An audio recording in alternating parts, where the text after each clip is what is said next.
It's no wonder the far-left lunatics are getting desperate to stop our movement by any means necessary. As you know, crooked Joe Biden and his radical left thugs have weaponized law enforcement to arrest their leading opponent on fake and phony charges. I got arrested 4 times in the last... It's almost like I wake up in the morning, do you think they'll arrest me today? I never got arrested before.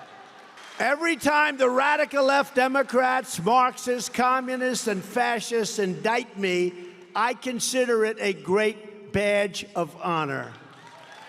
Never forget, our enemies want to stop us because we're the only ones who can stop them, and they know we're stopping them. One of America's most celebrated or notorious bubbles, depending on how you see it, could burst for good in a trial beginning this week to determine the extent to which former President Donald Trump falsely and fraudulently inflated the value of his assets. Trump's iconic property estates are all on the line. Their future is far from certain.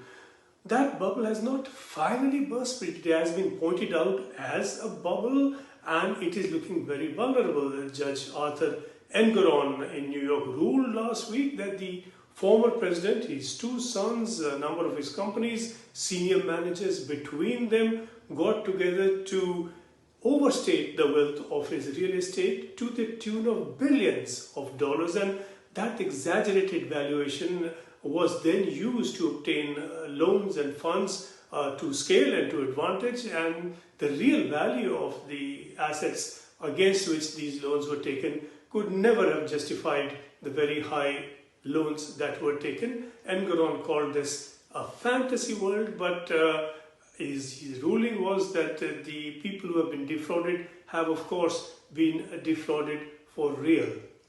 Trump is going on trial from this Monday over the lawsuit filed by New York Attorney General Letitia James. She had already alleged massive overvaluation, and Engoron's decision offered a summary judgment in that case filed by Letitia James. Trump is now due to stand trial over the allegations in the lawsuit that is now much strengthened by Engoron's ruling, but there are other aspects in the lawsuit that will now come up. The lawsuit alleges that Trump overvalued his assets by more than $2.2 billion in 1 year alone.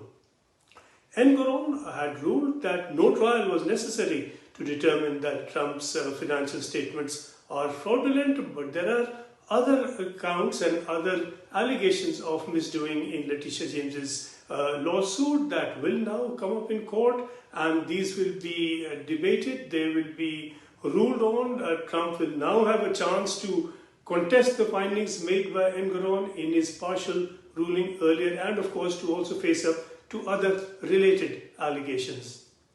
Letitia James says that she now looks forward to presenting the rest of her case at the trial, and a number of operations of the Trump organization are due to come up now for scrutiny at this trial.